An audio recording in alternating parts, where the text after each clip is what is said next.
আসসালামু আলাইকুম রহমতুল্লাহি বরকাতুহু। অনেক প্রবাসী ভাই মনে করে ওয়ার্ক পারমিট এবং ইকামা একই জিনিস। আসলে দুটি আলাদা জিনিস, আলাদা কাজে লাগে। চলুন সহজে বুঝে নিই দুটির পার্থক্য। ওয়ার্ক পারমিট মানে কাজের অনুমতি। এটা আপনাকে সৌদি আরবে বৈধভাবে কাজ করার অনুমতি দেয়। এটা ইস্যু করে human resource and social development মানে মানব সম্পদ এবং সামাজিক উন্নয়ন মন্ত্রণালয়।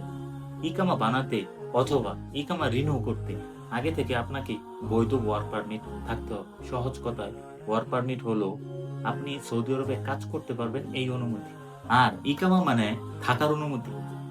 এটা আপনাকে সৌদি আরবে বৈধভাবে থাকার অনুমতি দেয়। এটা ইস্যু করে জাওয়াজাত মানে সৌদি পাসপোর্ট বিভাগ। এটা আপনার সৌদি আরবের অফিসিয়াল পরিচয়পত্র অথবা ID card. Bank account open, হসপিটালের চিকিৎসা, দেশ-বিদেশে ভ্রমণ, সিম কার্ড রেজিস্ট্রেশন সবকিছুর জন্যই আপনার ইকামা থাকতে হবে। সহজ কথায় ইকামা মানে হলো আপনি সৌদি আরবে থাকতে পারবেন এই অনুমতি। ভিডিওটি ভালো লাগলে বেশি, বেশি করে শেয়ার করুন যেন আমাদের প্রবাসী ভাইয়েরা খুব সহজেই বুঝতে পারে ইকামা এবং ওয়ার্ক পারমিটের মানে কি। আসসালামু আলাইকুম।